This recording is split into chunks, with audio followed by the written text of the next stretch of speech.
What's up, guys? Welcome to another episode of August Love Story. I'm Tommy T. This is my wife, my beautiful wife. Love you, babe.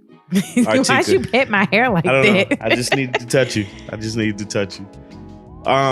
But yeah, so this episode, man, we're talking about arranged marriages. It's not necessarily arranged marriages. It's like, how long should you date before you get married? Yeah. I know why you said arranged marriages. Arranged marriages has been in my head all day. Okay, so the reason that Tommy said arranged marriage is because I can't call it quarantine because we're technically not quarantined, but when we were sheltered in place, and even till now, our guilty pleasure has been Married at First Sight. Yeah. We have watched probably like 5 different seasons. No, I've probably You've watched a lot more than I have. Together, we probably watched about 5 seasons like that we both have seen. Right. And we're on the current new season, which is like what, season 11? Yeah, season 11, New Orleans. It's New Orleans, but nobody sounds like they from New Orleans. They don't say baby or anything. But no, so the episode is actually about how long you should date before getting married. But you could have an arranged marriage according to time. Right. So let's jump right into it, man. How long should you date before you get married, you think? I think you should, at minimum, date through 4 seasons. So 1 full calendar year. Yeah, 1 year. 1 full calendar year. Now, I know people have done a lot less. Bless you, Lily. People have done a lot less and stayed together a lot longer. For us, we dated approximately 18 months. Yeah. From the time we started dating until we got engaged. Yeah, it was 18. And then it was 3 years total from dating to married. Yeah. So like 3 years to the day, from the day you were like, will you be my girlfriend, to I do. Yeah. Was literally 3 years exactly. Right. With a leap day in. Gotta not forget the leap day. Yeah. So for us, I think that ours was a little tricky because even in the 18 months, I felt like we missed a very key getting to know you period. What was that? You were not a stranger when we started dating. Yeah. Because I met you at 18, though we didn't date until, how old were we? 26? Yeah. We didn't date until we were 26 years old. I met you at 18. Mm-hmm. I knew what type of human being you were at 18, but I didn't date you until I was 26. So that was 8 years later. Right. So for me, the 18-month period was it would be longer for someone else, in my opinion. I got you. To get to know each other as well as we got to know each other. Because I didn't date you as a stranger. I dated you as my friend. Right. Not trying to get to know me. Yeah. And our dating was very blurred lines because in the very beginning, when people asked us like, what was our first date? We had very differing answers. Yeah. Because it was like, you were like, well, this was a date. And I was like, oh, I thought we was just hanging out. It was like you showed up like a date, and I showed up like I'm kicking it with. Man, we went to Stone Mountain. I showed up like I was kicking it with. You had them big friend. Old Nikes, man. My Nikes were not big. My feet are just long. Man, them Nikes was huge. I have long feet for a short girl. Let me have that. You had some big old Nikes. I mean, So for me, our dating was different. Yeah. It probably would have added another 3 to 4 months on if I didn't know you from how things came. Cause we dated in a very we started hanging out. Yeah. In July. Yeah. And we started dating in August. And then I moved in with you. Would you say officially in November or in December? December. In December. I just never went home in November. Yeah. Yeah. But I moved in with you in December, and then we did 1 full year from there. Bless you. We did 1 full year from there, and then a few months, and then we were engaged. Yeah. So, I don't know. For me, I don't think you can put a date or a time range on when somebody should date each other or like you should get engaged, because you've seen where people have gotten engaged and for the show's purpose, married at first sight, like they met each other at the altar. Yeah, like which is weird. Yeah, so I don't know if you guys are familiar with the show. If you are not, go watch it. Like it's a solid show. It's like I know how Tommy got pulled in. It was because of a YouTube video. Right. But like dang YouTube. But like the fact that these are arranged marriages, about 14 days before you're getting married that you're going to be married in 14 days. And then on top of that, you don't actually see your husband or wife until you're literally walking down the aisle. Yeah. So like that's wild in itself. Right. Then you have like the layers of family involvement. Because like Chicago was wild with family involvement. Like wild.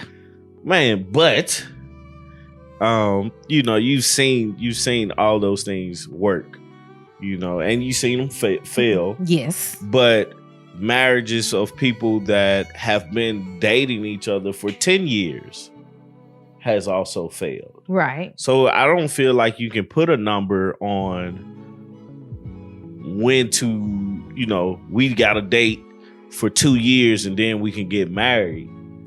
I say a season because as a person who has been depressed before, I know that like seasonal depression is a real thing. Yeah. Like granted, that's not what triggered my depression, but seasonal depression is a real thing. You want to see if a person like goes through some stuff in the winter. Yeah. When they can't go outside and they can't go live life in the free manner that they want to. Yeah. So you have that. You need to see if they're going to try to have a hot girl summer and forget about you and your relationship. So that's why I say 4 seasons. Yeah. I don't know how that works when you live in California where you don't have real seasons. I don't either. But I'm just saying, like, for me, I think that you need to at least experience a person in all 4 seasons. Get to know them. Get to know what they're about. But, like, I don't know. Like, but who's the rule maker? That's the thing. It's like, we not follow. You. Yeah, I know. But we follow these certain standards or these certain ideals of how a relationship's supposed to go, and you got to date this long, and you got to do this, you got to do that. But who's to say that works for you?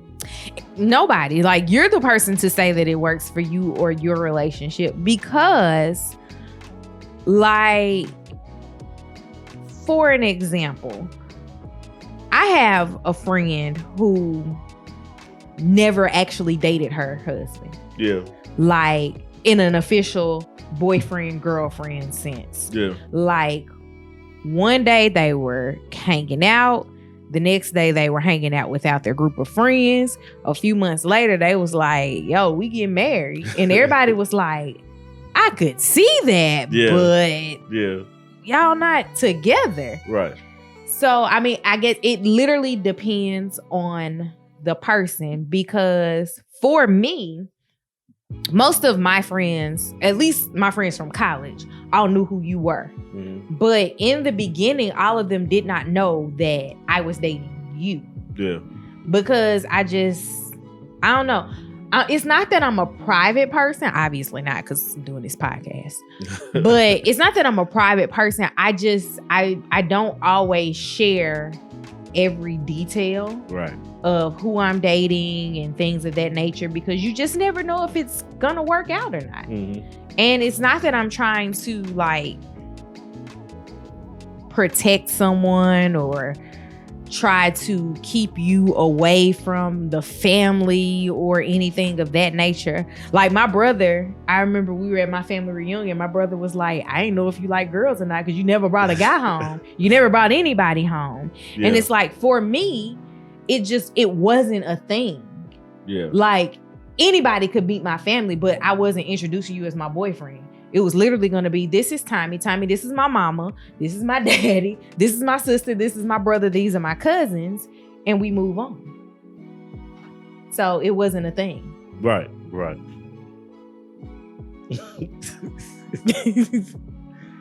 Oh, Lily.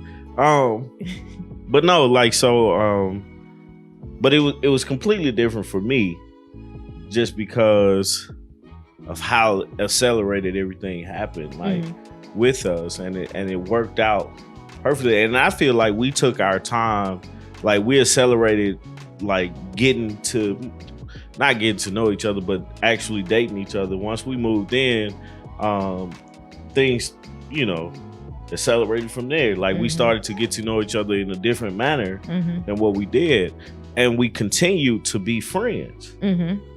And once we got engaged, that's when things seemed to slow down for me to actually realize what I'm going through, because we went through counseling and had to stop having sex.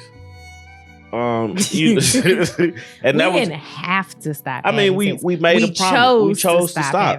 And that was a major thing to me. And so, things slowing down on the back end, I feel like helped us as far as like getting to where we are right now. Just because we're able to communicate with each other, I think, fairly well. Most of the time. Most of the time, you know what I'm saying? And it's still things that we work on when it comes to communication, because we understand that that's the number one key. That's the thing that's going to keep us together and keep us working towards the same goal, is our communication. So with that being the case, we work on that, and that slows, and that helped with us. As far as like the length of time that we dated, like that thing, man, it was just, I think we just flowed right. We could have gotten married a year earlier. Yeah. And I don't think anything would have changed. And we actually contemplated that, because instead of going to Savannah, I suggested that we just go get married and have a wedding on our 1-year anniversary. Yeah. But I don't know what happened. I think you vetoed it. We went to Savannah. But I think you vetoed it, because I would have gotten married in Savannah. I don't know. It happened. That I do not know. Sorry. We got a little person in the studio and she's just touching stuff. So I guess when you think about it, like if we had gotten married a year earlier, I don't necessarily know that things would have changed. I think that I probably would not have shared with people that we were already married, though. Yeah. I was still, because we were planning a wedding, I would have still continued to present it as we're getting married, not we're already married and this is a vow renewal. Right. Which, I mean, my mama would have known, but would she have said anything? Probably not. No. Not to anybody but my stepdad. Right. But I guess we can switch gears, since you want to talk about arranged marriages. Yeah, I don't know why that was in my head. Man. I don't know either. I know why it was in my head. Could you have, in a previous life, obviously because you're married to me, could you have done a reality show like Marriage at First Sight? I think so. I mean, like I always like sit down watching that show and just thinking about like the things that they truly have to go through. And then I think about our relationship a lot, and I try to compare the things that we did versus, like, give me an example of something that you think they have to go through. Like outside of getting to know each other. Yeah, right. That was the big thing. But just learning how to get comfortable with this person being their spouse. Like that's a big jump from I don't think people understand how big of, like, how drastic of a measure it is going from being a person who likes to be alone, which is me, to someone who enjoys having people around, which is you. Yeah. And then on top of that, we have the new layer of a person that won't leave, which is a child. Right. Because there's nowhere to send her. There's nowhere for her to go. Right. Like, she doesn't go to daycare yet. We're in the midst of a global pandemic, so like I'm not really shipping her off anywhere. Right. On top of that, she gets 85% of her nourishment from my body. Yeah. So that's a whole nother layer. Right. But we are definitely her people. Yeah, like you have to be. But I don't think that people realize how much of a toll that can take on a relationship. Even if you get to know a person. Like, I never understood why people were comfortable living apart but married until I got married. Yeah. It makes total sense to me. No, but you know, it's just those adjustments, those small adjustments that you have to make, realizations that you have to come to when you're jumping from boyfriend and girlfriend to husband and wife, and then you add that other layer with the show of strangers. Yeah, you're strange, and the cameras are always there. So it's an added layer, and it's an accelerated process because you have within the show you got 8 weeks to get to know each other and then decide if we want to stay married or get divorced. And it's like you really get divorced. And first off, just a question popped up in my head: are they going to the statistic of 50% divorce marriages in divorce? Is the show? Yeah. I think more of them end up in divorce than I think they definitely have a low ratio of success. You have some seasons where you'll be 50-50, but most seasons it's like majority of the folks get divorced. When they did that show, like Who Was Still Married, there was not a lot of people. Right. There were seasons where there was like no representatives. It was like 5 or 6 couples. Yeah, but there were like seasons where there were no representatives of marriage. It was like season 1. Okay, we're jumping to season 4. He's single though. So I mean, no, but that's what it is. It's not 50%. But the thing about the arranged marriages, I never understood them. My ideas of arranged marriages were from like kings and queen, like kingdoms trying to come in together. Like as far as like arranged marriages, basically are like business moves, like off of Coming to America. He's telling her jump like a dog, jump like a big dog.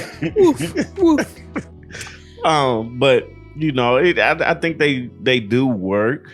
But it takes the work of the people that's in it. You have to decide that this is what it is. But I think that if that is a traditional custom of where you're from, you don't know any different. Right. So you wouldn't think, oh my God, I have to love this person. That's true. To be married to them, or I have to like this person. It's just literally, this is what we do in my country. And see, that changes. Whatever. Your country. And see, that changes the idea of what marriages is. Because for us as Americans, marriage is about love. Marriage is about trusting and communicating and coming together. But for people that are in arranged marriages, officially like kingdoms, like how I thought of them back in the day, those are more so business moves to bring to either for peace or to make sure that marry your child off into a family that can take care of them. Right. So it's always seems to be like business moves for me, you know, for those type of arrangements. But then you also have like the level of like the UK, where like Princess Diana was essentially not equal as far as the footing that she comes from with the family. Like she married into the royal family, but she was considered a commoner. Yeah. So when you have that, the people on the outside that are from the world that she was from are rooting for her, much like we did for Meghan Markle. Yeah. But then you have the royal family who is looking at it like, is she right to be here? Yeah. And I think that we experience that as Americans when we marry outside of our socioeconomic background, because two middle-class families are never looking at it like she wants my money. But I think that if Jay-Z and Beyonce's children were attempting to marry someone that was from the lower middle class, it would be looked at like, oh, y'all just want blues money. Yeah. Yeah. So, I mean, you can look at it both ways. Right. So, we talked about arranged marriages and how long you should date. Do we have any listener letters for this week? I know we didn't have any last week. So what we got? All right. So please, if you have any listener letters, send them to ouraugustlovestory@gmail.com. We may read it aloud on the show and answer your pressing question. As honest as possible. So this person wrote in and says, I've been married for 4 years and my husband is taking money out of our savings account and investing it in bad stock moves. He's also buying just dumb things that he finds on the internet. He has a responsible profession, but he was laid off due to COVID. And I'm not sure how to handle it, and I don't want to go broke. What advice do you guys have for me? I didn't reply back to ask any additional questions. Yeah. She did say something to me on the side. Yeah. And she was like, at this point, like at one point he had made like $30,000, but then he lost almost as much as he made. Yeah. So they're up, but they're not like up. Yeah. If that makes sense. Yeah. For me, a decision has to be made. Either you can keep going, or you like at a certain point, like is you have to look at it reasonably. Mm-hmm. You can't go broke playing in the stock market. Right. I mean, like you can, but you shouldn't, and it shouldn't be. It's not a short game, from my understanding of the stock market. It's for long-term results. Mm-hmm. So still take care of home. I'm just addressing it from his standpoint. Like, you still got to take care of home and make sure things are straight at home. Mm-hmm. But when it comes to the stock market and my understanding of it, you're in it from the long run. Mm-hmm. Yeah, because in our house, we only sell off stocks if we need some money. If it's right dire now. need that we like right now. Right. But no, and that's not the right thing to do. But for her to answer her question, I think they need to actually sit down and come up with a strategic plan for him to still deal with the stock market, because that's still good. Mm-hmm. That you're understanding the stock market and you're working in the stock market and doing your thing with the stock market, but you still got your everyday life that you got to take care of. You still got your family that you got to support. You still got bills to pay that need immediate attention. Mm-hmm. So and especially because they don't have his income coming right, in and that's either. another thing. So just gambling all on stocks, I think is a bad plan. And personally, I think it's a bad plan, but it's a plan. Because even stockbrokers don't put all their money into the stock market.